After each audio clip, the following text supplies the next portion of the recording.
Hello दोस्तों, स्वागत है आपका हमारे इस YouTube चैनल ए पॉलिटिकल टॉक्स में। दोस्तों, भारत और नेपाल के रिश्ते उतने ही पुराने हैं जितना भारत का भव्य इतिहास। पर आज हमारे बीच कुछ कारण से रिश्तों में खटास आ रही है। इन कारणों को हम ब्रॉडली 4 कैटेगरीज में समझने की कोशिश करेंगे, जैसे पॉलिटिकल, सोशल, इकोनॉमिक और एक्सटर्नल फैक्टर्स। तो आइए चलते हैं।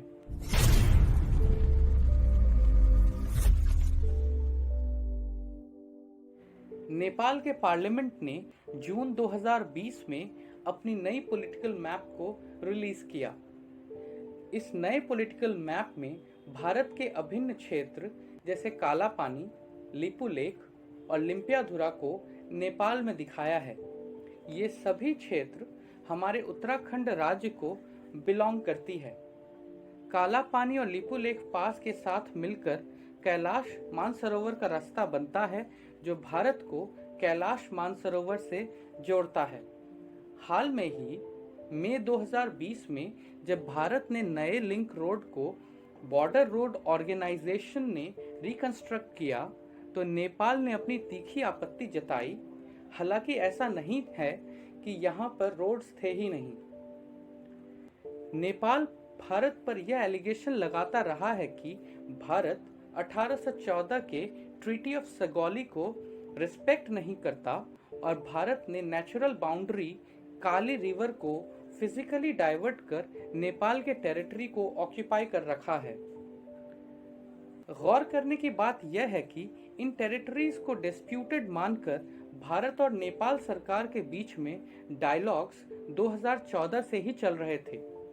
डायलॉग्स के कंटिन्यूएशन में होने के बावजूद भी नेपाल ने इन जगहों को अपनी टेरिटरी घोषित किया, और जबकि इसकी हिस्टोरिक एनालिसिस अब भी पेंडिंग है। नेपाल ने अपनी नई संविधान को जब 2015 में लागू किया, तो तराई क्षेत्र में रहने वाली इंपॉर्टेंट कम्युनिटी मधेशीज ने अपनी कड़ी आपत्ति जताई। मधेशीज के अनुसार नेपाल ने फेडरल सेटअप और सिटीजनशिप के बेस पर उनके साथ भेदभाव किया है।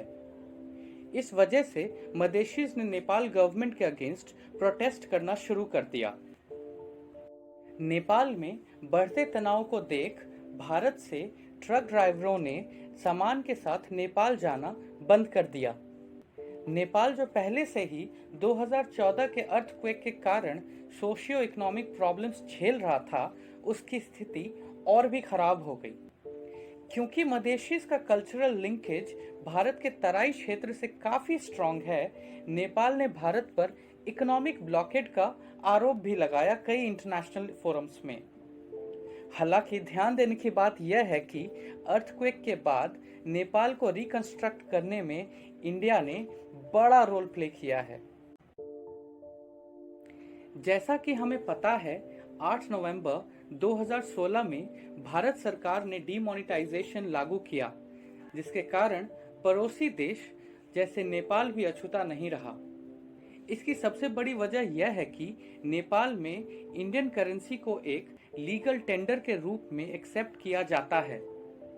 अब जब 2020 आ चुका है, फिर भी नेपाल की तरफ से लगातार ये आरोप लगते रहे हैं कि भारत ने नेपाल में डीमोनेटाइज्ड करेंसी को समय से वापस नहीं लिया।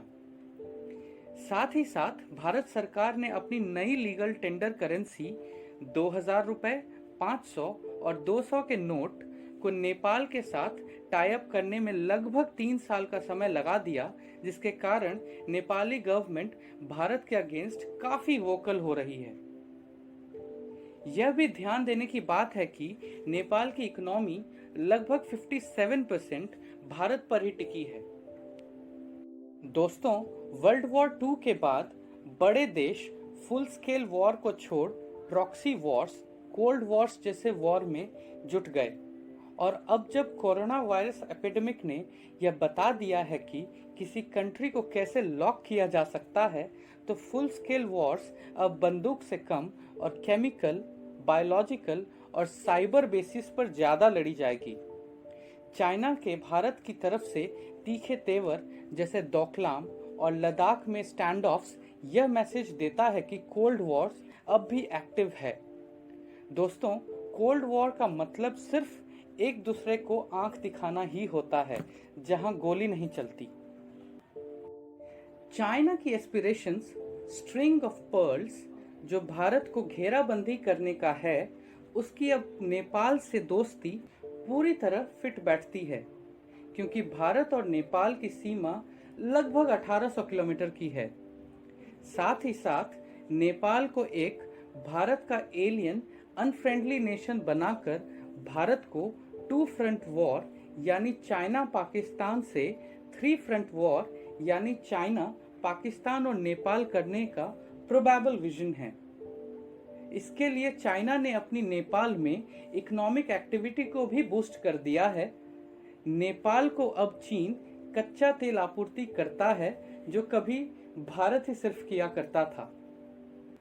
इसके अलावा चाइना नेपाल के पॉलिटिक्स में भी काफी एक्टिव हो गया है, जिसका एग्जाम्पल हम ऐसा देख सकते हैं कि नेपाल का भारत पर नेपाल में कोरोना वायरस फैलाने का एलिगेशन लगाना, जैसा कि वर्ल्ड कंट्रीज ने चाइना पर किया है।